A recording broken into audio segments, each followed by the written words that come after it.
दोस्तों, मैं इस वक्त मौजूद हूँ शामली जनपद में और शामली नगर पालिका परिषद से अध्यक्ष पद के लिए दावेदारी कर रहे प्रतीक अग्रवाल जी के पास। जानेंगे उनसे किन मुद्दों को लेकर, किन समस्याओं को लेकर जनता के बीच है। जनता उनको अगर 5 साल सेवा के योग्य समझती है और उनको अपना कीमती वोट देती है तो किन किन समस्याओं को जनता के बीच रहकर वो नगर पालिका शामली से खत्म करने का प्रयास करेंगे। तमाम जानकारी के लिए और तमाम बातचीत के लिए चलते हैं प्रतीक अग्रवाल जी के पास और जानते हैं उनसे। बहुत बहुत धन्यवाद सर, आपने अपना कीमती समय दिया। धन्यवाद। जानना चाहूँगा सर, किन समस्याओं को देखते हुए जनता के बीच में? मैं जैसे अभी मोहल्लों में भाई काफ़ी घूमा हूँ, तो जो मेन प्रॉब्लम जो मैंने देखी है, जो जनता फेस कर रही है, सब प्रथम तो है उनको पानी नहीं मिल पा रहा जी। शुद्ध पानी की बहुत ज़्यादा दिक्कतें बहुत पीछे नए मोहल्लों में बहुत ज़्यादा आ रही है जी। दूसरा, कूड़े का निदान कुछ नहीं है जी। कि बहुत जगह ऐसे ही कूड़ा पड़ा हुआ है या कोई खाली प्लॉट है उसमें कूड़ा डाल दिया। जब जल भराव होता है तो वो घरों में जाता है, जिससे काफ़ी बीमारियों के फैलने का खतरा हमेशा बना रहता है जी। और वातावरण भी बहुत दूषित रहता है। जी। तीसरा, अगर हम देखें तो शामली के नाला बिल्कुल चौक पड़ा हुआ है, इसकी कोई सफाई हमें कहीं पास में या अभी कोई हाल फिलहाल में कोई नाले की सफाई के लिए कुछ नहीं हुआ।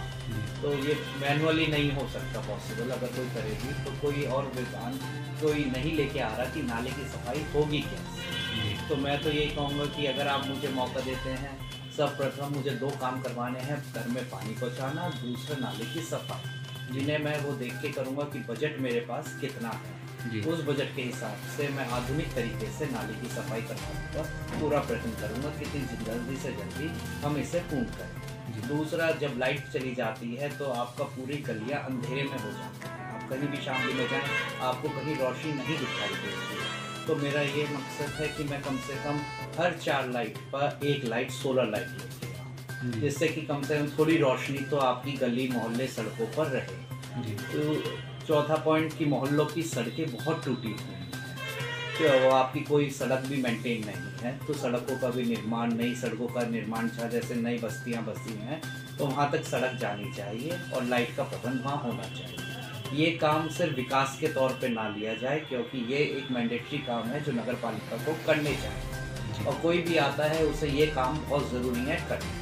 और विकास की बात करें तो मेरा विकास में मन है कि नगर पालिका खुद में बदलाव होना चाहिए, उसे एक साइबर हब की तरह, एक बैंक की तरह वर्क करना चाहिए, जहाँ की सेंट्रलाइज स्कूल हो, जो हमारे विकलांग भाई हैं या कोई है उन्हें कोई दिक्कत ना हो, व्हीलचेयर का वहाँ प्रबंध होना चाहिए और आपके टोकन सिस्टम के हिसाब से वहाँ सारी चीज़ों का पूरा एक ब्यौरा, सारी दिक्कतें सॉल्व होनी चाहिए।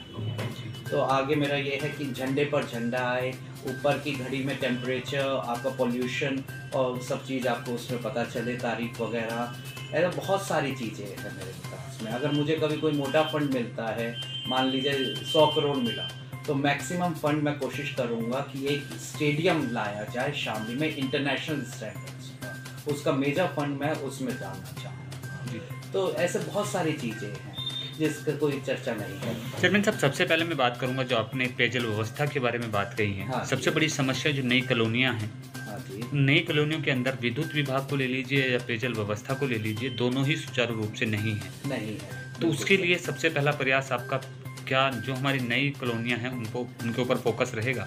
जी बिल्कुल, क्योंकि मैंने ये देखा है कि आज के टाइम में पेयजल की दिक्कत क्यों है, क्योंकि आपकी 17 समरसेबल जो पानी सप्लाई करती थी वो बंद पड़ी हुई है, उसकी कोई सर्विस नहीं हुई है, या तो वाटर लेवल बहुत नीचे चला गया है या वो सुचारू रूप से काम नहीं कर रही हैं, उनके कुछ वायरिंग फॉल्ट है, क्या है।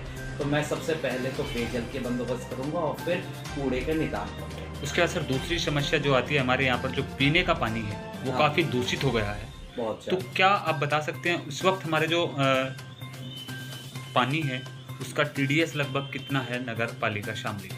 जी, जहाँ तक मुझे पता है TDS का अभी मैं कंफर्म नहीं हूँ फिलहाल कितना है, पर अराउंड 75 के करीब मेरे हिसाब से इसका जो मेरे को पहले पता चला था, अभी मैं इसके लिए कंफर्म नहीं हूँ। इतना TDS है जो कि आपका 50 से ज़्यादा नहीं होना चाहिए, ये मुझे पता है कि 50 आपका वो है, पर 75 या उससे ऊपर भी TDS यहाँ का आ रहा है। जी। उसके बाद सर दूसरी बात अगर हम करें, आपने कहा है विद्युत विभाग से संबंधित सोलर लाइट, स्ट्रीट लाइट पर कार्य होना चाहिए।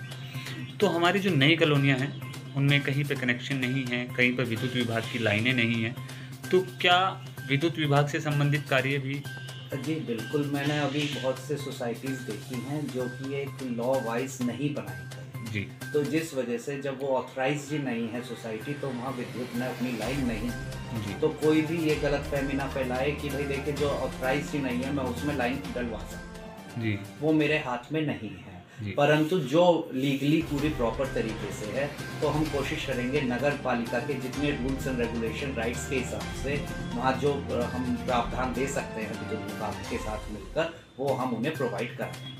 उसके बाद सर बात करें यहाँ की निकासी के बारे में। हाँ जी। जनपद में बारिश आती है, पानी भरा हो जाता है, नाले नहीं हैं, नालों की सफाई नहीं है, वो जो आपने बात कही है। हाँ। तो क्या कोई ऐसी निकासी भी मैन पॉसिबल है कि हमारी जो नगर पालिका है उससे बाहर हमारे जो कुछ ही दूरी पर हेंडन या काली नदी निकलती है उस तक हमारा जो पानी है वो पहुंचाया जा सके? जी बिल्कुल, क्योंकि मेरा ये पहले तो सफाई करके नाले की सफाई है कि इतनी जल्दी से जल्दी अगर पानी भरा हो वो नीचे स्तर पर आए, और दूसरा एक नाला जो और है उसे भी पूर्ण तरीके से लिंक करा जाए जो पीछे चल रहा है, कि उससे भी हमें थोड़ा सा ये है कि पानी का भराव ना हो। अब कुछ जगह ऐसी हैं जहाँ अंडर रोड में आपके लाइन बिछी हुई है, सीवेज लाइन जो ब्लॉक पड़ी हुई है, जैसे नेहरू मार्केट, कबाड़ी बाजार, या आप भिक्की मोड़ देखिए, यहाँ अंदर पाइपलाइन है जो बिल्कुल ब्लॉक है, जो आधुनिक तरीके से ही खोली जा सकती है, वो मैनुअली नहीं खुल सकती। तो इसके लिए मशीनरी वगैरह का वो तो देखिए बनने के बाद ही मुझे पूरा प्रॉपर चलेगा कि मेरे पास फंड कितना है। उसके सर बात करें यहाँ पर आवासीय योजना की,